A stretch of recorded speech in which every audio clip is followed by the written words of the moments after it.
দীর্ঘ 4 দিন না 5 দিন পরে আজকে স্কুল খুললো, তাই না? 5 দিন না 4 দিন ছিল গো। 5 দিন পরে আজকে স্কুল খুললো। সবার মন খারাপ, কারণ এই 5 দিনে এত পরিমাণ ঘুমাইছে সবাই। আজকে ঘুম থেকে উঠতে সবার অনেক কষ্ট হয়েছে। সারা চেহারাটা একটু দেখেন, চুলের অবস্থা কি। তাড়াতাড়ি করেন, এরকম এমনি করে নিচে খাইলে কাজ হবে না। তাড়াতাড়ি খাও, সারা তোমার খাওয়া শেষ করতে পারো না। তাড়াতাড়ি খাও, সময় হয়ে যেত। আর এখানে আমি টিফিন করতেছি। এখানে করতেছি হচ্ছে চিকেন চপ। তো আলু দিয়ে একটা চপ বানাবো, সাথে হচ্ছে চিকেন দিব। সারার জন্য করবো, ঈশানের জন্য হচ্ছে অন্য টিফিন দিছি। তো এটা ভাজি হয়ে গেছে, এটা একটু মেখে একটু মরিচ মিশিয়ে মাখবো, তারপর হচ্ছে চপের মতো ভাজি করব। এখানে আলু ভর্তা আছে। এখানে চিকেন আর পেঁয়াজ একটু ভাজি করে নিছি। আলু ভর্তার মধ্যে লবণ দেওয়া আছে কিনা ভুলে গেছে গে, যাই হোক। তো এখন এই পেঁয়াজ আর চিকেনটাকে সুন্দর করে আলুর সাথে মিক্সড করে নেব, তারপর চপের মতো শেপ করব, তারপর হচ্ছে তেলে ভাজবো। এটা কিন্তু খেতে অনেক ভালো লাগে। আপনারা চাইলে বড়রা যারা আছেন একটু অন্যরকম খাবার খেতে চান কিন্তু খুঁজে পাচ্ছেন না, এটা কিন্তু ট্রাই করে দেখতে পারেন। আশা করছি আপনাদের ভালো লাগবে। খুবই ভালো লাগে খেতে। আমি একবার খাইছিলাম, তো ওর জন্য করি মাঝে মাঝে। তারপর আমিও একটু টেস্ট করি, আমার কাছে খুবই ভালো লাগছিল। দেখেন এটা হয়ে গেছে। এখন হাত দিয়ে খালি আলুর চপের মতো শেপ করে নেব। গোল চাইলে গোল, লম্বা চাইলে লম্বা, যেটা আর কি করতে চাইবো আমি সেইটাই করব। এই তো সারা টিফিন রেডি করা প্রায় হয়ে গেছে। দেখেন এই চপগুলো ভেজে নিছি, একটু বেসনে ডুবে ডুবে তারপর হচ্ছে ভাজি করছি। আলুর চপ একটু নরম নরম হয় কিন্তু খেতে অনেক বেশি ভালো লাগে। আরে খুলে গেল তেলার চুটে।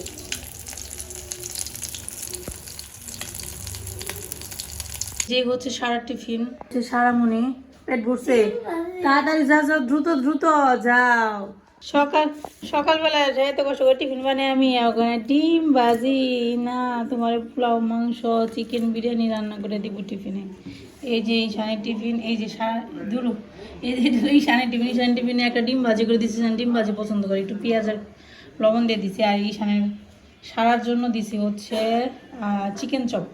তো আমি দেখছেন মানে একজনের নামও ঠিক মতো বলতে পারি না। ঈশানতে সারা বলি, সারা ঈশান বলি। সকালবেলা মাথা খারাপ হয়ে যায়। বাচ্চাদেরকে স্কুলে পাঠাইছে, এখন হচ্ছে রান্না করব। আজকে মাত্র একটা আইটেম রান্না করব। আজকে রান্না করব মাংসের তরকারি। এখানে মাংস ধুইয়ে পরিষ্কার করে রাখছি।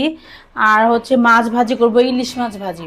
তো এই হচ্ছে আমার আজকের রান্নার মেনু। তো এখানে হচ্ছে মাংসটা এখন মেরিনেট করে নেবো মশলা দিয়ে। তো ভাবলাম যে একটু আপনাদের সাথে দেখা করি, ক্যামেরার সামনে আসি। এত শব্দ বাইরে। আজকে খুবই সুন্দর রোদ উঠছে বাইরে। রোদ তো বাইরেই উঠে, রাত কি কখনো ঘরে উঠে। তো এখন মশলা দিয়ে মাংসটা ম্যারিনেট করব। তো আপনারা এর আগে একটা ভিডিওতে কমেন্টস করছিলেন, কে কমেন্টস করছিলেন আমার ঠিক নামটা খেয়াল নেই। উনি আমার কাছে জিজ্ঞাসা করছে আমাদের দেশে যে নির্বাচন হইলো সেটা এখন কি অবস্থায় আছে। এখন মোটামুটি ভালো অবস্থায় আছে। এখন পর্যন্ত সরকার গঠন করা হয় নাই। দেখেন গতকালকে রাতে কিন্তু এগুলা ডিবি থেকে বের করে রাখছি, তাও দেখেন কি অবস্থায় রয়েছে। একটু গলে নাই রে। নর্মালে রাখছিলাম, এর জন্য মনে হয় নাই। এভাবে দিয়ে দিব, আর কী করার।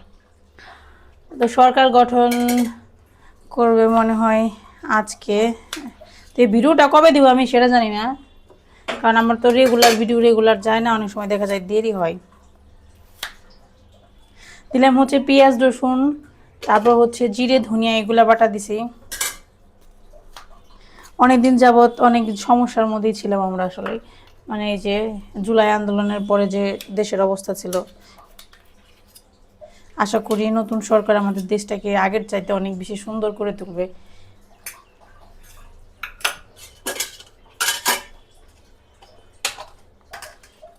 এখন দিব হচ্ছে আসল জিনিস। এটা কি বলেন তো, চিনতে পারতেছেন? এইটা হচ্ছে শুকনা মরিচ বাটা। মশলাগুলোর চেহারা কি অবস্থায় রয়েছে দেখেন তো। আপনারা দেখতেছেন কেমন বাজে লাগতেছে না বলেন?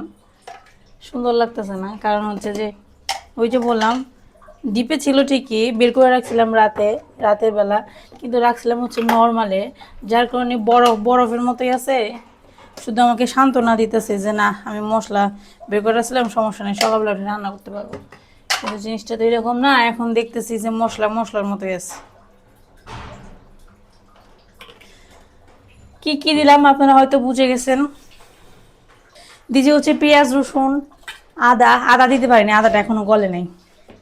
পেঁয়াজ রসুন জিরে ধনিয়া, তারপর হচ্ছে লবণ, শুকনো মরিচের বাটা, শুকনো মরিচের গুঁড়া, হলুদের গুঁড়া, পরিমাণ মতো সরিষার তেল। লবণ কি দিছি?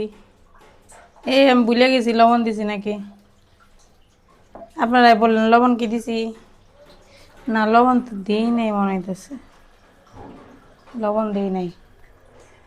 রাঁধুনি রে আমি, রাঁধুনি তো ভালো রকমের রাঁধুনি। দেখছেন রাঁধতে যেয়ে ভুলে গেছি। তো এখন আর কি এগুলো মিক্সড করে নিই, তারপর রান্নাটা বসাই দেব। আদাটা পরে দিই যখন খুলে যাবে, মানে বরফটা ছেড়ে দেবে তখন দিয়ে দেবো না। আপাতত যেটুকু হয়েছে মশলা ওইটুকু দিয়ে রান্না শুরু করি। রান্না বান্না শেষ করে আবার একটু যাব বাইরে। এখন হচ্ছে পেঁয়াজ কাটতে হবে। আমি কিন্তু চাকু চালাতে পারতাম না, কিন্তু ইদানিং ভালোই শিখে গেছে। এই বাচ্চাদের টিফিন বানাইতে বানাইতে একটু একটু কাটাকুটি করতে করতে এখন মোটামুটি আমি চাকু দিয়ে কাটতে পারি। ভবিষ্যতে যদি কোনোদিন এইরকম জায়গায় যে পড়ি যে চাকু দিয়ে কাটতে হবে, তাহলে রান্না করে খাইতে পারবো। এমন না যে খাইতে পারবো না। মানুষের সব কিছু শেখার দরকার আছে, অবশ্যই সব কিছু শেখার দরকার আছে। আপনার ভিতরে সব রকমের জ্ঞান যদি থাকে, এই যে কথাগুলো বললে আবার আপনারা বলবেন আমি জ্ঞান দিই মানুষকে। জ্ঞান দিতেছি না, আমি আমার জীবনের অভিজ্ঞতা থেকে বলতেছি। এখন মাংস রান্না শুরু করব। দিয়ে দিছি কড়াইতে দিব জিরে ফোড়ন। জিরে ফোড়নটা একটু কালো হয়ে নিক। এত কালো করার সময় নেই, হাতে সময়ও নেই আমার, রান্না শুরু করে গেলে। তারপর দিলাম পেঁয়াজ কুচি। পেঁয়াজ ভাজা হয়ে গেছে।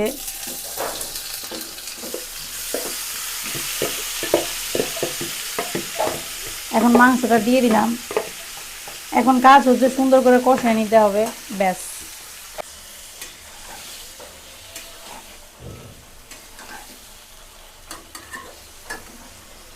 এই দেখেন মাংস কষানো প্রায় হয়ে গেছে। আর একটু শুকনো শুকনো হলেই তারপরে হচ্ছে জলটা ব্যবহার করব।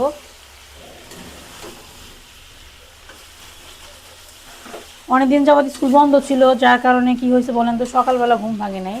ঘুম থেকে উঠতে দেরি হয়েছে, 7টা বাজছে। এমনিতে ওদের স্কুল হচ্ছে 8টা 20 থেকে, তো 8টা 10-এ আমাদের বাসা থেকে বের হইতে হয়।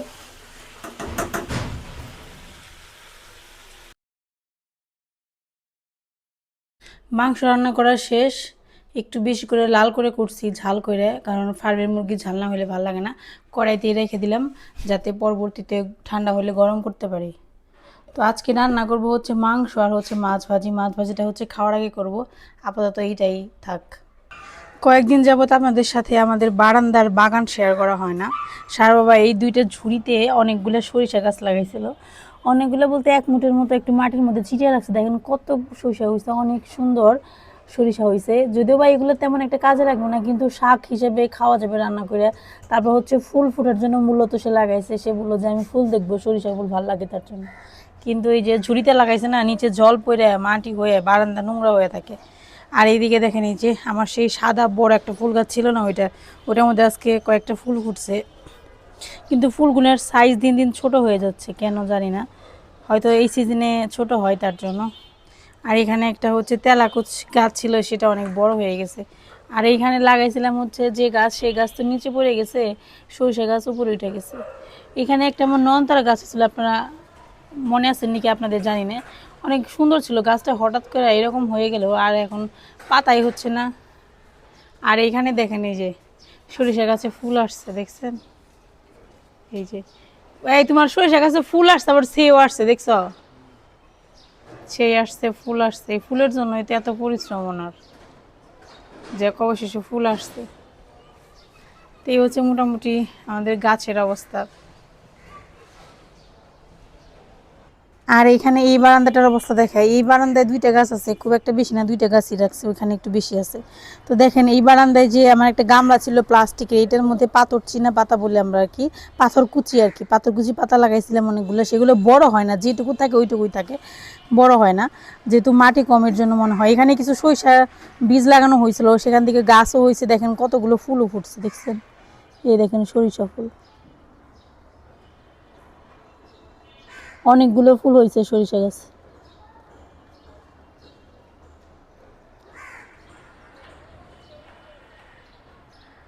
এখানে একটা পেঁয়াজের একটা হয়েছিল, ওইটা লাগিয়ে রাখছে একটা পেঁয়াজ। আর এইটা মনে হয় সরিষা গাছ। আর এই পাশে একটা নয়নতারা ফুল গাছ আছে। এই যে দেখেন নয়নতারা, এইটা অনেক যত্ন করতেছি, কবে যে বড় হবে, কবে যে ফুল হবে কে জানে। সকালবেলার খাওয়া দাওয়া আমার কমপ্লিট। আজকে সকালবেলা আমি খাইছি দুধ দিয়ে মুড়ি দিয়ে। গতকালকে দুধ জাল দিয়েছিলাম, সারা হওয়ার জন্য রাখছিলাম। সকালবেলা ওটা দেখি উনি খাই নাই, তাই ভাবলাম যে ভালো হয়ে গেছে। এরপর হচ্ছে আমি খেয়ে ফেলছি। আর ওনার জন্য হচ্ছে ভাত করছিলাম বাচ্চাদের জন্য সকালের দিকে, সকালবেলায় আর কি। তো সেই ভাত আছে, আর একটু আলুর চপ করছিলাম না সারার জন্য টিফিনে, আলু আর চিকেন দিয়ে মিক্সড করে, ওইটা আর একটা ডিম সেদ্ধ। এ হচ্ছে ওনার খাবার। তো এখন আমি একটু বাইরে যাব, একটু হাঁটাহাঁটি করব, হেঁটে তারপর হচ্ছে ঈশান বাবাকে স্কুল থেকে ছুটি হলে নিয়ে আসবো আর কি।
এই দেখেন, এই একটা ওড়না আর ড্রেস হয়েছে অন্যরকম। মানে যে ড্রেসের যে ওড়না সেটা আমি কখনো পরতে পারি না, আমার উল্টাপাল্টা হয়ে যায়। আপনাদেরও কি হয় অবশ্যই জানাবেন কমেন্ট করে। আমার মনে হয় সবার ক্ষেত্রেই হয়। যাই হোক, আজকে সকালবেলা শুধুমাত্র রান্না করছি মাংস, আর বলছিলাম যে মাছ ভাজি করব। তো এখন করব হচ্ছে ইলিশ মাছের বাচ্চা ভাজি। ইলিশ মাছের বাচ্চা নামানো হয়েছে, সেইটা আজকে ভাজি করব। শুধু এক পদে তো আর খাওয়া হবে না। ইলিশ মাছের বাচ্চাও যদি ক্যামেরাতে দেখায় না, দেখে মনে হবে যে বড় বড় সাইজের ইলিশ মাছ। এই যে দেখেন, একটা ভাজি করব, আরেকটা ভাজি করব না, একটা দুই পিস করব। তো প্রথমে হয়েছে ইলিশ মাছের বাচ্চাগুলোকে একটু পরিষ্কার করে নেই। আমার অস্ত্রটা কই গেল। মাঝে মাঝে কি হয় বলেন তো, চোখের সামনে জিনিসপত্র রেখে খুঁজে পায় না, এটা কার কার সাথে হয় একদম ভালো করে বলবেন মনে করে। এইখানে কিন্তু এটা রয়েছে, ঠিক আছে। হাতের সামনে রেখেও মাঝে মাঝে জিনিসপত্র খুঁজে পাওয়া যায় না। তো এখন হচ্ছে এগুলো একটু পরিষ্কার করে নেই, তারপর কেটে কুটে ভাজি করব। মনে হইতেছে ডিম হবে। দেখছেন মাছটা কিন্তু ছোট, বড় না, কিন্তু আপনারা ভাবেন না আবার বড় মাছ। এখন যদি এই মাছটা মনে করেন যে আস্ত খাই, তাহলে কি হবে বলুন তো, যে মাংস তরকারি আর খাওয়া যাবে না। এর জন্য দুজনে অর্ধেক করে খাবো। অর্ধেক করে খাইলে মনে হয় হয়ে যাবে, আর আস্তা খাওয়ার দরকার নাই। দেখছেন, এটা ধুয়ে কেটে নেব। ও ক্যামেরাতে মনে হইতেছে কত বড় ইলিশ মাছ কাটতেছি আমি।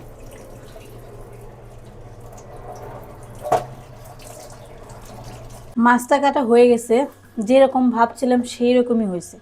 ভাবছিলাম যে মাছের ভেতরে ডিম হবে, সত্যি সত্যি ডিম হয়েছে। মাছটা দেখতে যতটা ছোট, কিন্তু আসলে অতটা ছোটও না। বেশি ছোটো হলে তো ডিম হইতো না। যাক, মাছগুলো মনে হয় খাইতে খুবই ভালো হবে। এই মাছ যার কাছ থেকে কেনা হয়েছে, হঠাৎ করে কি হয়েছে, আমি সারা ঈশানের জন্য মাছ আনতে পাঠাইছিলাম আর কি। তো গেছে মাছ আনতে, তো সেই মাছ আনতে যে উনি আবার দেখি যে ছোটো ছোটো ইলিশ মাছ নিয়ে আসছে। এটা নাকি যার কাছ থেকে নিয়ে আসছে উনি নাকি টাকা ছিল না, মানে আমি শুধুমাত্র ওই মাছ আনার জন্য টাকা দিছিলাম, অল্প টাকা। তো এই মাছ আনার কথা না, কিন্তু হঠাৎ করে এসে বললো যে উনি তো আমার এমনি দিয়ে দিল, মানে বাকি দিয়ে দিছে, এমনি দেয় নাই, বাকি দিছে আর কি। তো বললো যে আপনি খেয়ে দেখেন, পরবর্তীতে আশা করি আবার খুঁজবেন, খাইতে অনেক ভালো লাগবে। টাকার দরকার নেই, পরে আপনি যখন পারেন তখন টাকা দিয়ে দিন। যখন পারেন বলতে হচ্ছে কি, টাকা তখন ছিল না, কিন্তু টাকা ছিল আর কি। তো এইটা হচ্ছে কত টাকা করে জানি কেজি বিক্রি করছে, আমার তো আসলে খেয়াল নাই, সারা বাবাকে জিজ্ঞেস করতে হবে। তো এই যে হলুদ মরিচ লবণ দিয়ে মাখিয়ে নিলাম মাছটা, এখন ভাজি করব। সরিষার তেল দেব। আমার কাছে মনে হয় ইলিশ মাছ ভাজি করার সময় সরিষার তেল ব্যবহার করলে মাছের স্বাদটা আরও বেশি আসে আর কি। তো এখানে সরিষার তেল দিয়ে দিলাম, একটু হালকা গরম করে নিই কড়াইটা, আবার যদি লেগে ধরে। মনে হচ্ছে তেলটা গরম হয়ে গেছে, তো এখন শুরু করি মাছ ভাজা। কড়াইতে ধোঁয়া উঠে গেছে। ঈশান কি খাবা ইলিশ মাছ ভাজা? সরো সরো সরো সরো সরো সরো, এখান থেকে যাও। ঠিক আছে, কড়াইতে লাগবে না। সাইজটা কিন্তু খুবই সুন্দর, এটা দিয়ে কিন্তু ইচ্ছা করলে তরকারিও খাওয়া যাবে, আবার ভাজিও খাওয়া যাবে। মানে খুব বড়ও না সাইজ, আবার খুব ছোটও না, ঠিকই আছে সাইজ। তো মাছ এক পাশটা ভাজা হয়ে গেছে, উল্টে দিব। এটা খাবো হচ্ছে শুকনো মরিচ দেয়া। শুকনো মরিচ আমার সবসময় ভাজা থাকে, ডিব্বায় করে রেখে দিই যাতে খাইতে পারি। মাছ ভাজা কমপ্লিট, এখন খাওয়া হবে শুরু। একবারে তেল সহ নিয়ে নিলাম, কারণ ইলিশ মাছের তেল আমার কাছে খুবই ভালো লাগে খেতে। মানে তেলের সাথে মাছ ভাজি, ইলিশ মাছের সাথে যদি তেলই না থাকে তাহলে মাছ খাওয়ার কোনো মানেই হয় না। একটু তেলযুক্ত মাছ নেবেন, মানে তেল নেবেন বেশি করে, একটু কাঁচামরিচ বা শুকনো মরিচ দিয়ে গরম গরম ভাতের সাথে খেতে কি যে ভালো লাগে। তো এখন খাওয়া দাওয়া শুরু করব। মাছ ভাজি এসে পড়ছে, খাবার রেডি করলাম। আজকে দুইটা আইটেমই রান্না করছি, ভাত বাড়লাম, মাছ ভাজি এখন করলাম, আর তরকারিটা একটু গরম করে নিলাম। এই হচ্ছে আজকে দুপুরের খাবারের আয়োজন। ভাত বাড়ছে, আবার তুমি পেয়ারা খাওয়া ধরছো। তো এই দিকে দেখেন, এই যে সারামণি না, ঈশানবাবু আবার বায়না করছে, ওনারে পেয়ারা কেটে দিতে হবে, এর জন্য পেয়ারা কেটে দিল আর কি।